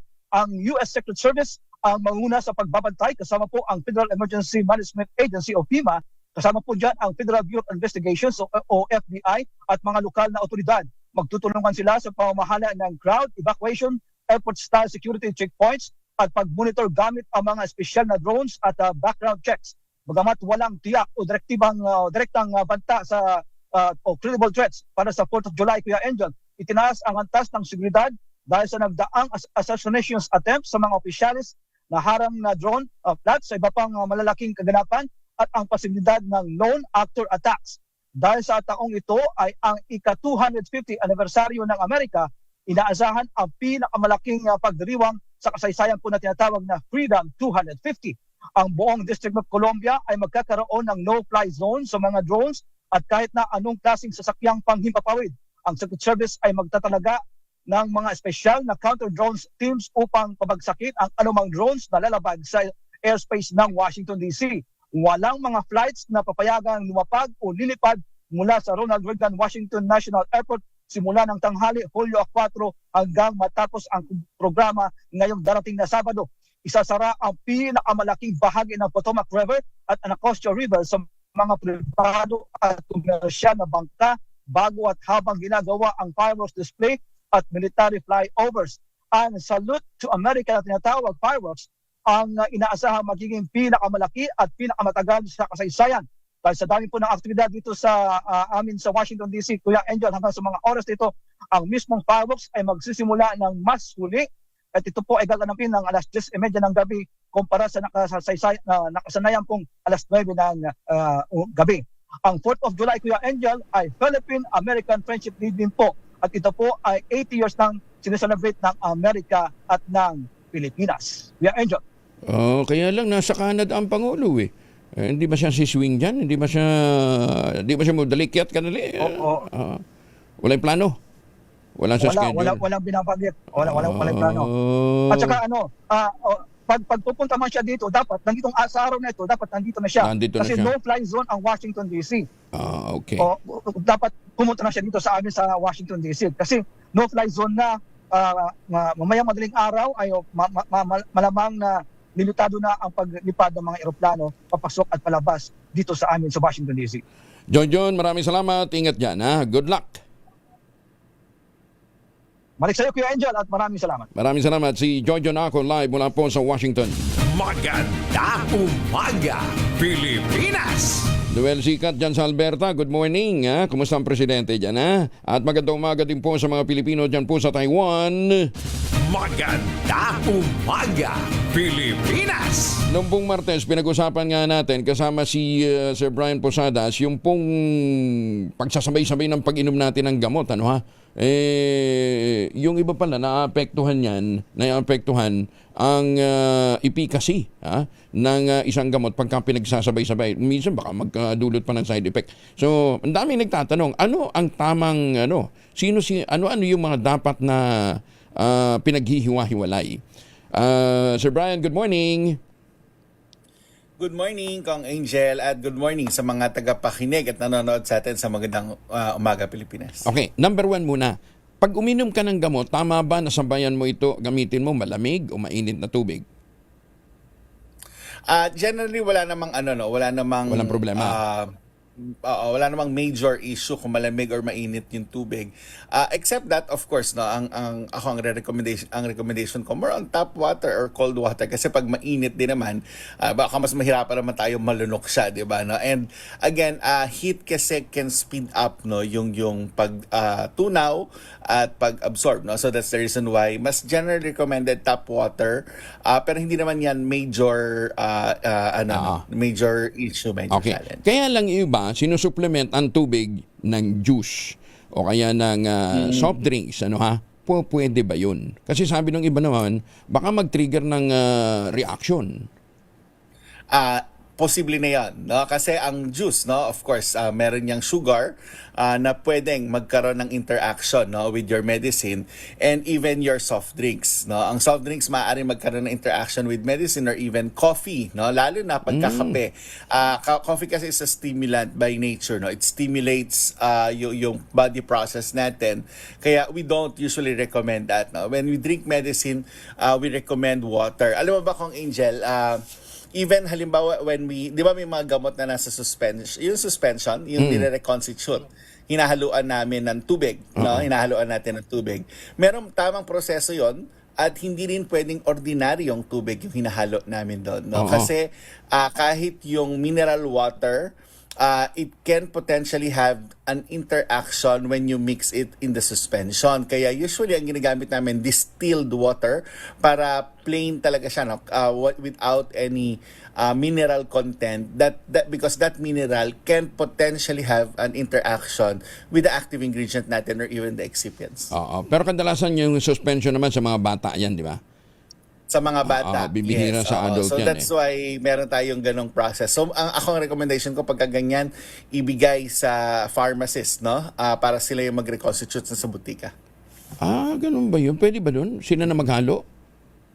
Sabihin niya lang, pwedeng pa-reconstitute kayo na maghalo para at least eksakto yung sukat niya, yung type of water. Kasi minsan meron yan, kung Angel, pagkalagay mo ng tubig, nagkikik yung tumitigas sa ilalim. Tapos hirap-hirap na siyang tunawin. Ibigay niya sa pharmacist. Nandiyan naman yung pharmacist sa butika. Mas kabisado lang gagawin. Okay, doon na tayo sa issue. So ano ang hindi pwedeng pagsabayin? Kasi yung iba nga para pag namulutan lang ng gamot, isang punong-puno yung kamay, isusubo ng sabay-sabay ganon. Pwede ba yun? Yan. Depende sa klase ng gamot na iinumin nila, no? Usually ang nagiging problema namin yan pag marami na masyado yung gamot, usually 3 pataas ang recommendation na namin, i-undergo yan sa tinatawag na medication reconciliation. So paano yung medication reconciliation? Yung pharmacist babasahin yung gamot, aaralin, i-check yung paano siya pwedeng inumin. Meron ba pwedeng pagsabayin, kailangan ba paghiwalayin, or pwedeng itigil yung isa. Minsan ganun yun. No? May mga times ang recommendation namin, huwag niyong iinumin tong sabay or alisin tong isa. Kasi minsan may mga duplication, Kong Angel, yun yung problema namin. Nagduduplicate yung function ng gamot. So that's the reason why may pharmacy sa butika. That's the reason also why in the US, your prescription has to be reviewed first, no, by the pharmacist before yan dinidispense. Dito lang sa Pilipinas medyo maluwag tayo, no, but the pharmacist can do it. Minsan natatakot, to be honest, Kong Angel, recently nakakatakot, may mga nakikita kaming reseta, 10 sabay-sabay. Yun nga eh. Tapos ang daming Kong Angel, ang daming gamot na hindi naman kailangan pero nandun sa reseta, no? Again, I know these are professional judgments of our medical doctors and I have to be very careful, no, in saying this. Pero it's best na double check tayo. Kasi yung literature natin, no, we have to make sure na talagang wala silang interaction because meron talaga kaming na-observe, Kong Angel, lalo na sa mga hospital. Kaya sa hospital, no, yung mga malalaking hospital, may mga clinical pharmacists talaga dyan. Sinisilip talaga yung mga nakaresetang gamot. Kasi minsan, Kong Angel, hindi naman galing sa isang doktor. 2 o 3 yung doktor nila na nagbibigay ng gamot na hindi naman naintindihan ng pasyente tapos iniinom lahat sabay-sabay. No, yung mga iba-iba niyang doktor. So hindi nagkausap ng maayos or hindi nasabi ng pasyente kung ano yung iba niya pang iniinom, nagkakaroon doon ng problema. Kaya mahalaga yung role ng pharmacist natin. So meron kami tinatawag, balik ako, diretsuhin ko na yung pinag-uusapan natin. Meron tayong drug-drug na interaction, gamot sa gamot, pwede magkaroon ng interaction. Gamot sa pagkain, no, merong posibleng interaction. Gamot sa food supplement, pwede yan magkaroon ng interaction. So, puntahan ko ng mabilis, no, kasi of course limited din time natin. Yung top 10 na common drug-drug interaction sa Philippines, usually meron tayong aspirin, meron tayong clopidogrel, tapos meron pa tayong NSAID kasi may mga masakit sa kasuan natin. Pag yung tatlo na pag-combine, ano yung aspirin? Alam na natin ito, no? Binibigay pagka pampalabnaw ng dugo, no? Clopidogrel, ganun din. So, minsan, pwede mo naman siya i-combine pero dapat may tamang dami. Pero hindi siya pwedeng lagi-lagi, no? So, aspirin, clopidogrel at NSAID. Pag pinagsabay mo tong tatlong to, ang mangyayari nito may additive na bleeding na tinatawag natin, nagkakaroon ng mas malalang pagdurugo, no? Kasi GI bleeding or stomach ulcer. Kasi itong tatlong ito has an effect on that part of your on that process in your body, no?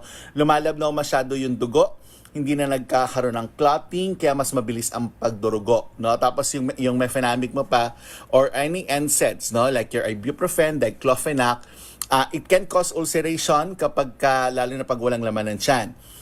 Ang warfarin na binibigay din, pampalabnaw ng dugo, pag nasamahan mo yan ng antibiotic, halimbawa metronidazole, cotrimoxazole natin, yung mga ciprofloxacin, nag-i-increase yung effect ng warfarin. So, nagkakaroon niya ng serious bleeding. So, minsan, regular silang nagwa-warfarin or nag-warfarin sila tapos napabigyan ng antibiotic. Minomonitor namin yung tatawag na INR dyan. No? So, that's the reason why kailangan meron magbantay. Another one, yung ACE inhibitors natin, yung mga gamot sa blood pressure, no? Yung mga angiotensin receptor blocker, mga gamot para sa alta presyon. Tapos umiinom ka pa ng potassium supplement. Yung potassium supplement mo, it can now cause hyperkalemia. Sabihin, mataas yung potassium sa katawan, dangerous siya sa heart rhythm mo. So may effect yan doon. Madalas din ito, Kong Angel, no? Dahil kailangan ni Manoy bumibili ng sildenafil, tadalafil, pero meron siyang iniinom na nitroglycerin, no, ng isosorbide na dinitrates natin para sa heart niya din. Severe yung blood pressure drop niyan, pwede ka magkaroon ng heart attack. Kaya lagi naming nire-recommend kapag kaya nga 'di ba ang sinasabi lagi ang sildenafil, yung mga para doon, no? Make sure ko meron kang mataas na blood, meron kang iniinom na para sa blood pressure, ipa-check muna kasi pwede kang magka-heart attack kasi severe yung blood pressure drop. No? So marami pang iba. Clarithromycin, antibiotic plus your simvastatin, no? Meron niyang interaction, pwede magkaroon ng muscle injury. NSAIDs, no? Yung mga pain relievers natin, and your ACE inhibitor, sinamahan mo pa ng diuretic, it can potentially cause kidney injury, no? Digoxin, verapamil, ciprofloxacin plus tizanidine, no? So, yung mga yan, may mga common tayo na drug-drug interaction. Marami pang iba, Kong Angel, kaya mahalaga na sinisilip natin yung gamot. Kagaya na nabanggit ko kanina. Sir Brian. Yes. Pwede, huwag mong pagsabay-sabayin, pero pwede mong inumin, may distansya lang. May pagitan. Hindi lahat. Hindi lahat, Kong Angel. So, merong tatlo, no? Merong tatlo kasing major na interaction na binabantayan natin dito, no? Kapag ka ang interaction, it's more on absorption, no? Yung absorption interaction niya lang, pwede ka mag-dose spacing. Halimbawa, levothyroxine plus your coffee, iron and your calcium, no? Ciprofloxacin plus your milk. Yung mga yan, absorption yung interaction yan, pwede ka mag-dose spacing. Pero pag pharmacologic yan, no? Usually hindi na namin nire-recommend na dose spacing lang, no? We have to ask for some of this to be changed, no? So for example naman, Kung Angel, uminom ka ng warfarin tapos mahilig ka rin sa garlic, wag mo pagsasabayin yan, no? Aspirin tsaka NSAID, we don't usually recommend na pagsabayin yan. Even pagsamahin, inumin at all, no? Pinapaalis namin yung isa. Diabetes, drugs, tsaka ampalaya. Ampalaya can also cause yung pagbagsak ng blood, yung blood sugar natin. So make sure, pwede yan kung alam din ni doktor para na-adjust yung dosage natin. So mahalaga yung ganito, sasabihin nyo kay doc. Pag niresetahan kayo, sasabihin nyo lahat para at least mabibigyan kayo ng tamang payo ni doc. Oo. Ako nga, recently ko lang nalaman, di ba, umiinom talaga ako ng colchicine. Para doon sa yung mga anti-gout, ano ha? Hindi pala siya dapat sinasabay sa mga sa mga food supplement. 'Di ba? Yes, kasi may mga food supplement, hindi lahat naman ng food supplement, Kong Angel. May mga food supplement na wala namang interaction, no? Pero depende sa food supplement na iniinom natin. Okay. So, kasi nga maaari siya magkaroon ng interaction. Specific kasi yung interaction, no? It's not blanket na bawal lahat, no? Okay. Merong specific. So, yan yung kailangan na chinecheck, no? Chinecheck ng mga pharmacists natin. So, when you go to a drugstore, ask for your pharmacist. Minsan, hindi namin kayang gawin yung interaction check ng mabilisan, no? Kasi inaaral yan yung bawat isang gamot.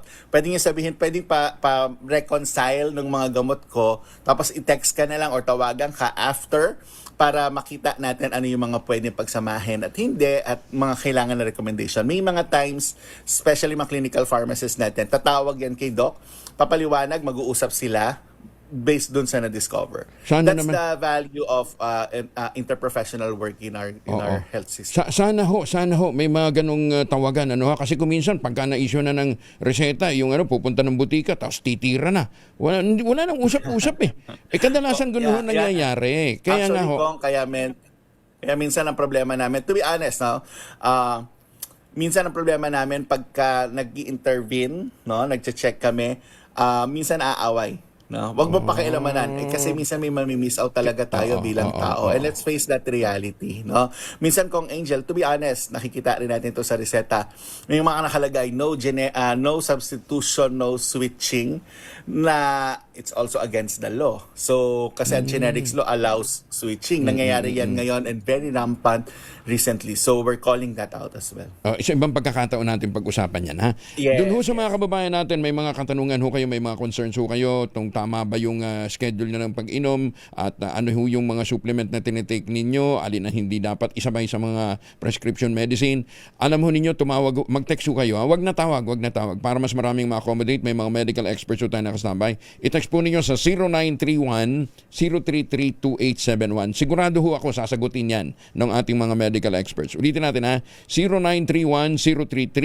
0931-033-2871 para ho masagot ng direkta yung inyo pong mga concerns. In the meantime, Sir Brian, thank you for joining us and thank you for the education ngayong umaga. Salamat. Thank you, Kong Angel. Thank you sa mga tagapakinig. Si Brian Posadas mula po sa Tioxis Health Ventures. Maganda umaga, Pilipinas! Pilipinas ang oras, 18 na makalipas ang alas 5.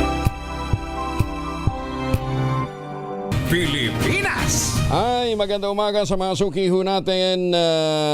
Galing ho sa pabiyahe na, pabalik ng Pilipinas. Ha? Ulitin ho natin, kung kayo magpapasalubong ng tsokolate, huwag ng imported. Meron po tayong tangerine and chocolate. Ang tangerine chocolate po ay produkto ng mga magneniyog. Brand yan ng mga magneniyog na mga magsasaka dyan po sa lalawigan ng Quezon. Sa tulong po ni Dr. Helen Tan, yung po mga planting material ng kakao galing Davao, hinakot po yan para maitanim dyan po sa lalawigan ng Quezon. Kaya ngayon na nagpuproduce na ho sila ng dekalidad na cacao beans, pinaprocess para maging Tangerine Chocolate. Tangerine Chocolate, 100% gawang lokal, but Taste and Looks Global, tinulungan ito ng DTI at ng DOST. Available po yan sa 0919-095-5935. May mahigit 10 variants po ang Tangerine Chocolate. Pwede nyo i-check sa tangerinechocolate.ph. Ang mga raw material niyan, galing din po sa ani ng ating mga magsasaka. At sabi nga po ni Dr. Helen Tan, sino bang magmamalasakit sa Pilipino, kundi ang kapwa Pilipino. Tangerine Chocolate, 100% gawang atin. Pakiusap po ni Dr. Helen Tan, sana naman ay ating tangkilikin.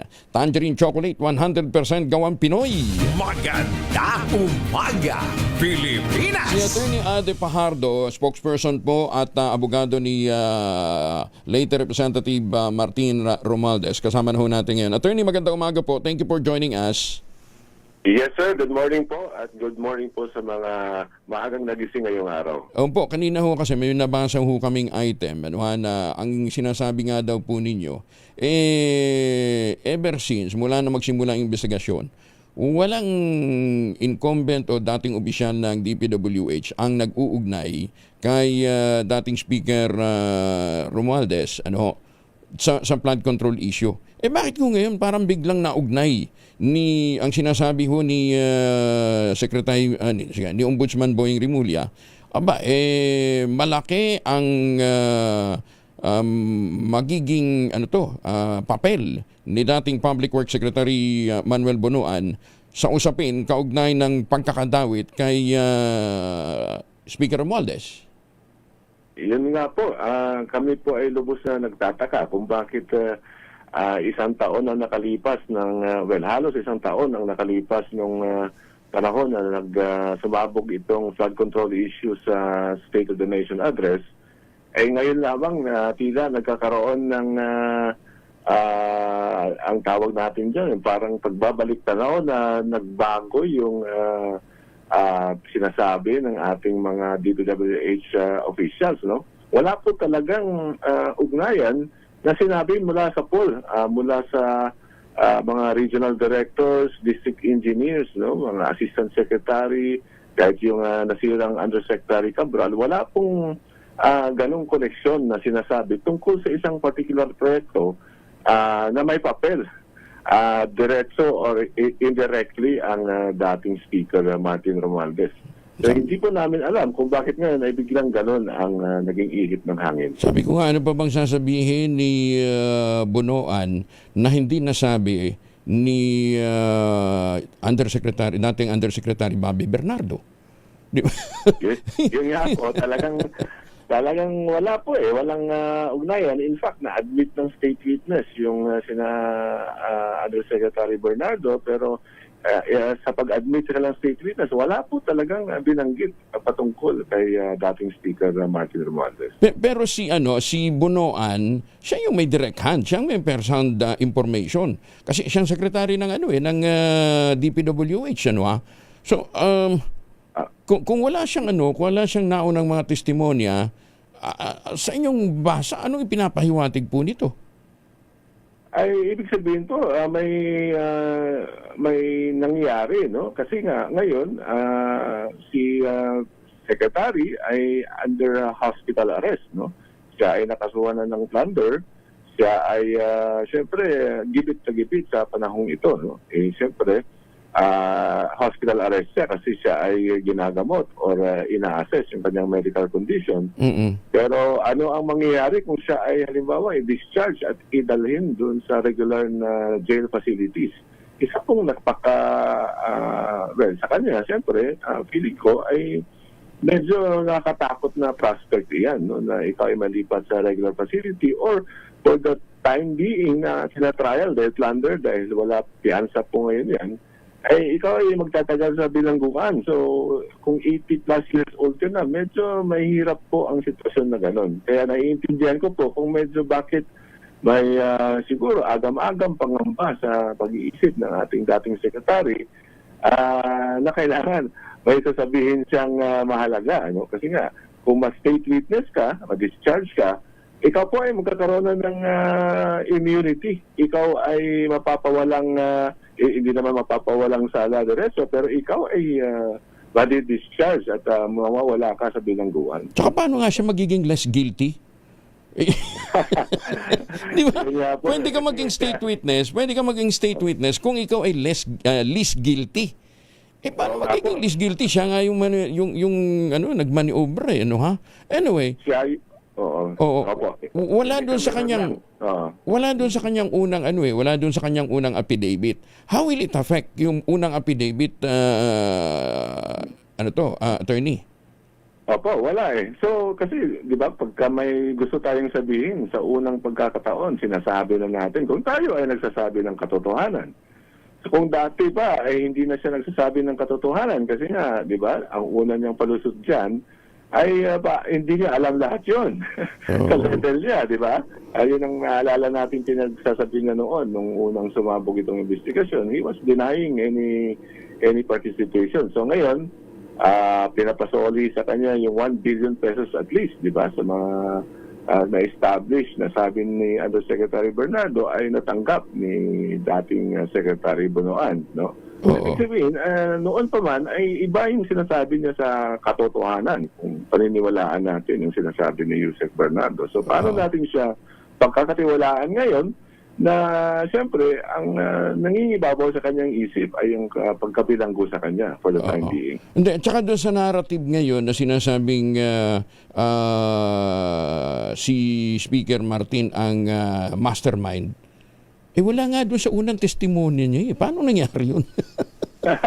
Ang hirap po ng ganyan kasi ang layo po ni dating Speaker Martin Romualdez sa proseso ng proyekto, di po ba? Mula sa pag-identify ng mga projects na yan, location, etc., pag-presentar ng proposal sa Malacanang o sa DBM hanggang sa National Expenditure Program, hanggang sa pag-bidding po niyan, pagpili ng winning bidder, pag-award, pag-release ng pera, upon certification na kompleto niya, lahat po ay nandun sa DPWH sa central office po nangyayari. So, paano pong may participation ng isang dating speaker dyan? Lalo na kung ang mga proyekto ay sa unang mong sumabog ay tungkol doon sa mga Bulacan na ghost flood control projects. Napakalayo po ni dating Speaker Romualdez sa lugar na yun. Oo, tsaka kung meron mang dapat managot na una, yung sangkot doon sa operasyon. Di ba? Opo. And identified sila, di po ba? Nung unang sumambulat ito sa atensyon ng publiko at nagresulta sa galit ng taong bayan ay nung nakita yung mga limpak-limpak na salatin na nakalatag lang sa mesa na parang tuwang-tuwa itong mga tinatawag nilang casino boys noon. So, yun po ngayon lahat sila magiging state witness na. Wala nang ni isang nilalang dyan sa PBWH na mapapanagot sa pagkulimbat ng limpak-limpak ng salapi ng bayan. May pananaw ang sinasabi ng iba, para bang magiging political scapegoat itong mga idinadawit na bago ngayon?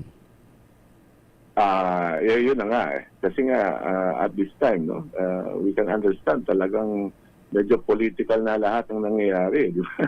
Kaya nga, yun ang sapantahan ng ilan na bakit ganito, no? Na sila bagay yung easy target, pinsan ng ating Pangulo, ngayon ay iniuugnay na wala naman talagang patunay o walang partisipasyon partisipasyon kung anumang agtang no doon sa proseso si dating speaker.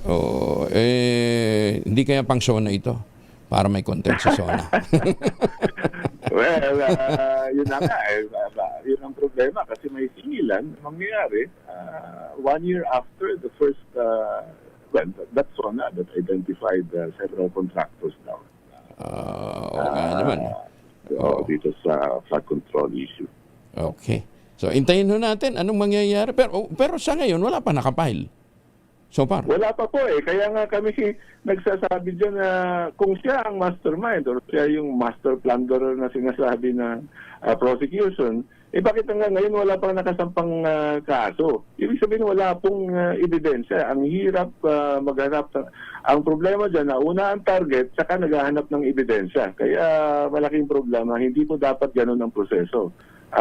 alam naman natin na ang prosecution or ang evaluation ng probable cause or reasonable certainty of guilt, dapat neutral ang nag-evaluate na investigador. Hindi yung tipong tatargetin ka tapos saka maghahanap ng ebidensya para mai-correct ka at mai-file ang kaso. Attorney Adi Fajardo, maraming salamat for joining us. Magandang umaga po. Tulog na ho kayo uli. Magandang umaga. Si Attorney Adi Fajardo, spokesperson po at abogado ni dating Speaker Martin Romualdez. Magandang umaga, Pilipinas! Ito ho kasi yung naging banat ho ng presidente dun sa kanyang nakaraang SONA. Mahiya naman kayo. Kaso nabulaga siya na makaramihan pala ng mga pinaringgan niya, kakampi niya. Kamusta na ho yung ating mga kontraktor? Magandang umaga, Pilipinas! 33 na makalipas ang alas 5 na umaga.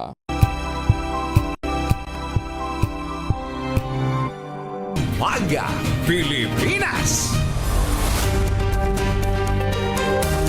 Pilipinas ang oras 39 na makalipas ang alas 5. Civil Service Commission kinalampap na aprubahan agad ang qualification standards sa pagkuha po naman ng guidance counselor sa mga paaralan. Detalye ng balita mula kay Manang Milky Organana, RH12. Manang Milky, good morning. Dapat bilisan ng Civil Service Commission ang pag-aproba sa qualification standards para sa mga School Counselor Associates o SCAs. Ginawa ni Pasig City Representative Roman Romulo ang apela para mapunan ang kakulangan ng guidance counselors sa mga paaralan. Ayon kay Romulo, Chairman ng House Committee on Basic Education, habang nadidelay ang pag-eempleyo sa mga SCAs, lalong nanganganib ang kaligtasan ng mga mag-aaral.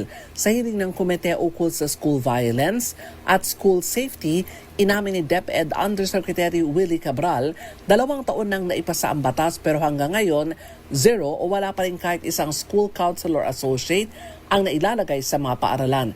Paliwanag ni Romulo, naglaan ng pondo ang Kongreso simula pa noong 2024. Hindi ito magamit na nakabinbin pa rin sa CSC ang pinal na pag-aproba. Ako si Milky Reguna, nagulat para sa DZRH, una sa Pilipinas, una sa Pilipino. Maraming salamat, Manang Milky. Presyuhan muna tayo ng dog food at saka pagkain sa pusa. Dito ba po sa Tayuman, Maynila? Mabuti naman, walang paggalaw. Detalye na balita mula kay Tina Nolasco, RH9. Tita Teens, good morning. Good morning, Kuyang Angel, at sa mga fur parents.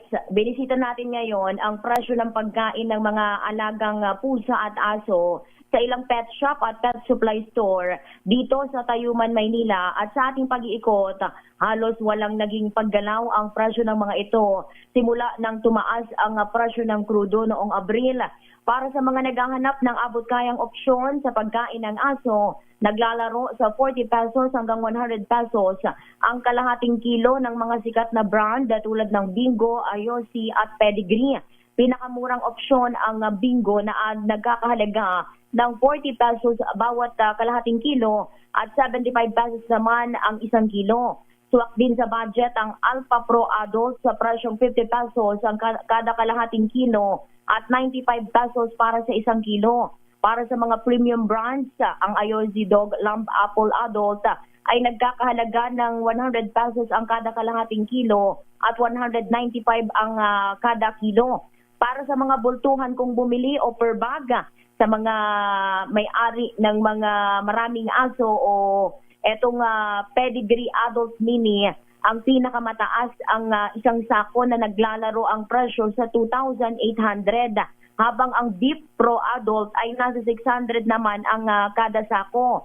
Para naman sa mga cat owner, etong pagkain ng pusa ay bahagyang mas mataas kumpara sa mga dog food, kung saan ang Power Cat Kitten ang may pinakamataas na presyo para sa mga tinging halaga o kada kalahating kilo ay nasa 120 pesos habang 240 para sa isang kilo. Ang Ayosi Cat Kitten ay nasa 100 ang kalahating kilo, 200 pesos ang isang kilo. Para naman sa mga naghahanap ng abot-kayang cat food, ang Infinity Cat Adult at Toy Cat Adult ang pinakamura na nasa 55 pesos kada kalahating kilo at 110 pesos ang isang kilo. Kung bultuhan ang bumili o per bag, pinakamahal ang Ayosi Cat Adult na naaabot sa 3,700 ang kada sako. Ang pinakasulit naman sa maramihan, ay ang special cut all ages ito para sa presyong 1,080 o 1,080 pesos ang kada sako. Kung ito namang mga wet cat food o yung delatang pagkain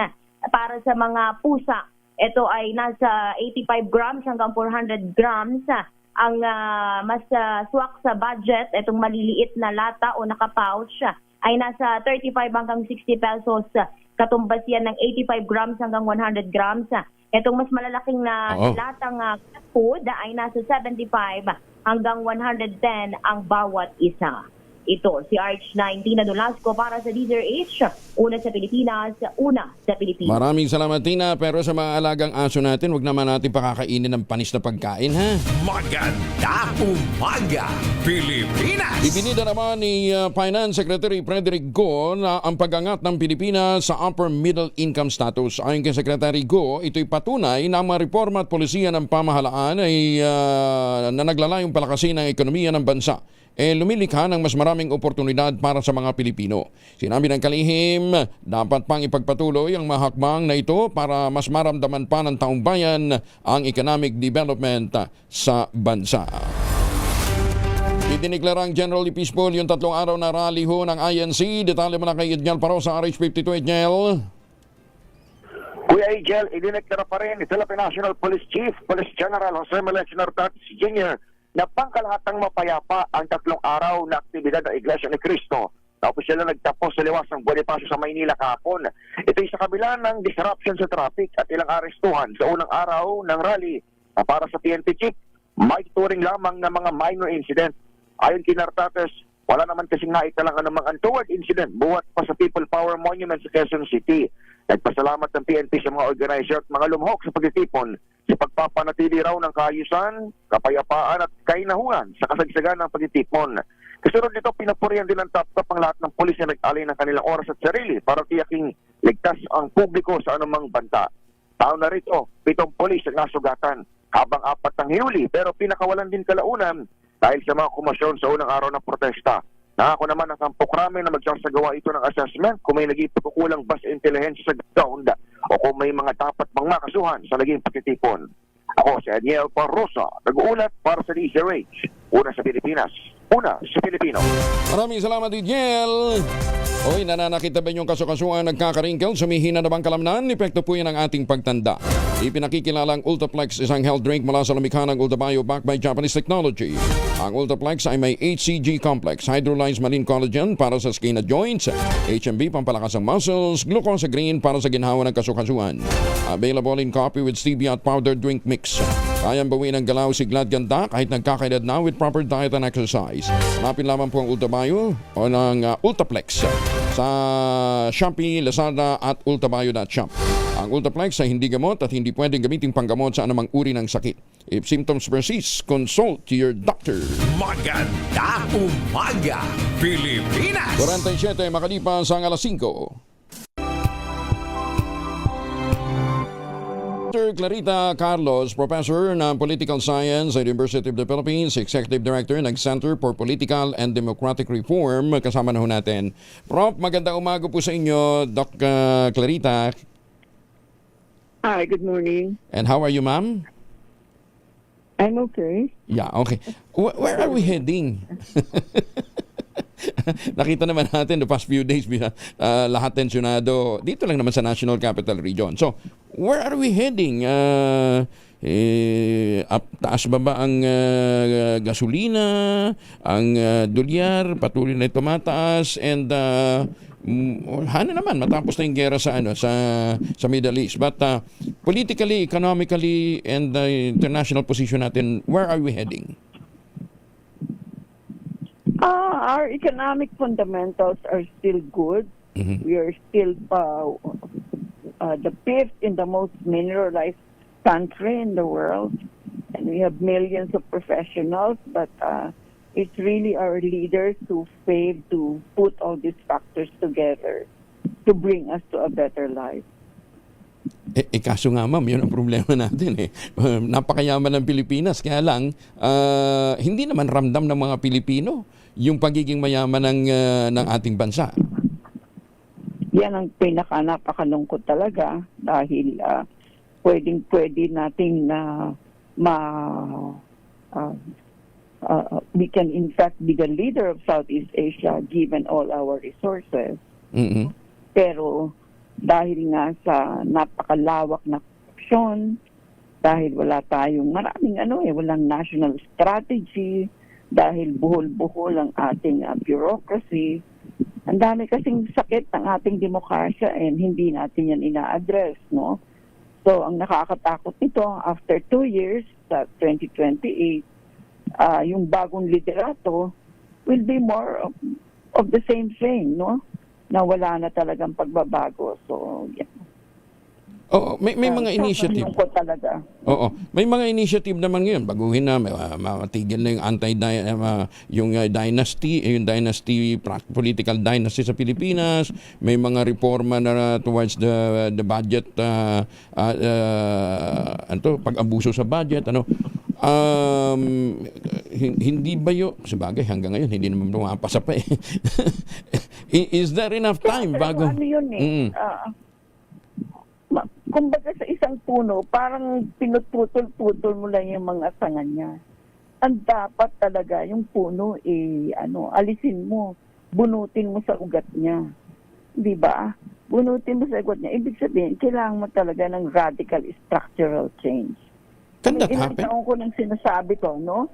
Siguro 30 years na sinasabi natin na magbago tayo ng sistema dahil nakita na natin ito 80 years na, no? At wala ring nangyayari. Broken pa rin ang political party system mo, no? Mga tao papalit ng kanilang political color, and ang dami talagang nakakalusot sa ating sistema na natiwali, pero hindi naman sila napaparusahan. So, magbago tayo ng struktura, yung palagi yung sinasabi natin, magmula sa unitary, gawin nating federal para mas malakas talaga yung ating subnational unit, at magmula sa presidential parliamentary. No? Kasi kung parliamentary tayo, yung itong ngayon na dumudugo ang tenga natin habang binawatch natin yung impeachment, ang dali-dali na lang yan. Di ba? Isang vote lang. Wala na yung liderato mo. Oo. Gaya ng mga kapitbahay natin, ang Thailand for example, di ba? Kabilis nila magpalit ng liderato kung gugustuhin nila. Diba? Pero kahit nagpapalit ang kanilang liderato, no? Maganda yung economic fundamentals nila, ang kanilang gobyerno marunong mag-subsidize ng kanilang small, micro at medium scale industries. Maraming mali eh, no?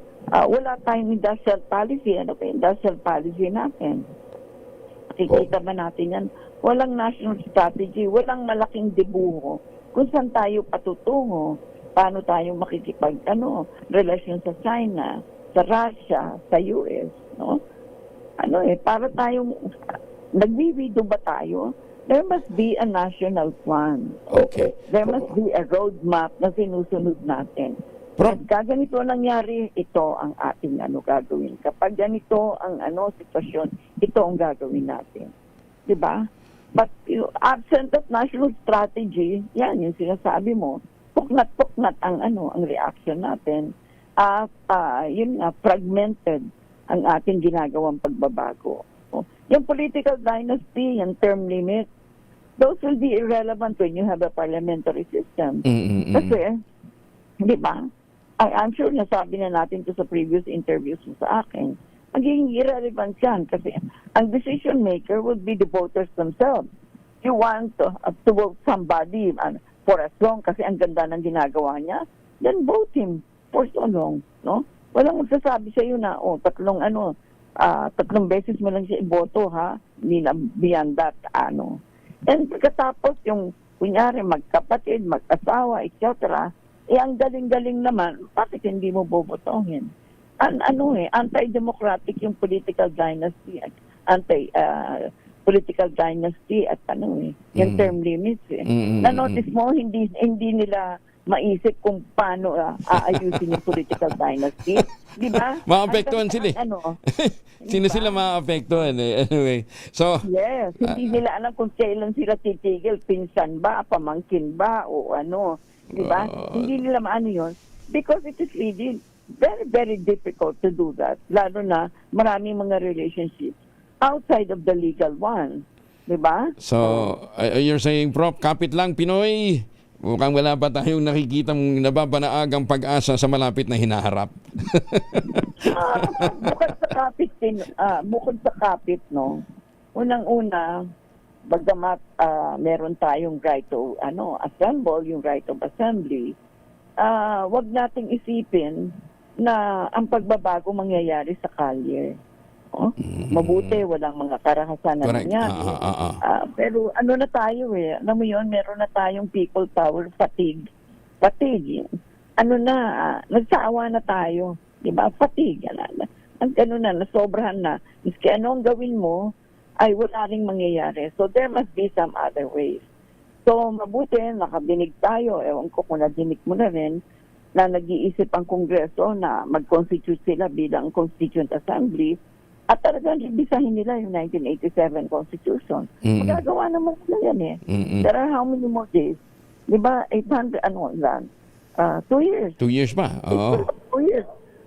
Kung meron silang gustong gawin, ilan na ba yung mga draft proposals ng changing the Constitution?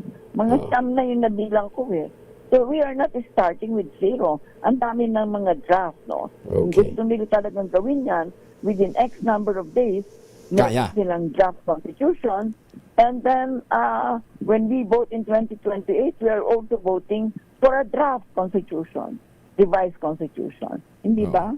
Yeah. Prof, thank you for joining us. Maraming salamat po. Magandang umaga.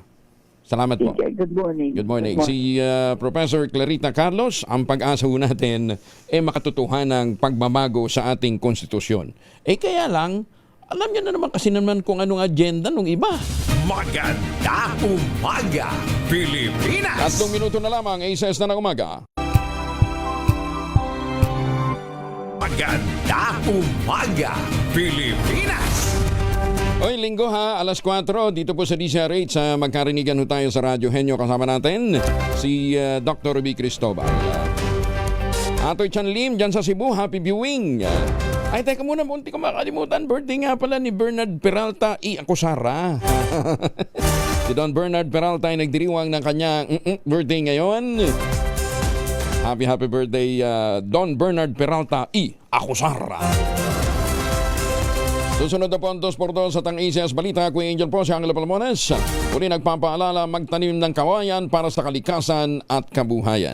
Ang ating quote of the day ngayong araw na ito ay mula po sa kay Brian Stevenson. Si Brian Stevenson po ay isang executive director po ng Equal Justice Initiative. Ang sabi niya the opposite of poverty is not wealth. The opposite of poverty is justice. Oras sa buong kapuluan, 6 na umaga. Maganda umaga, Pilipinas!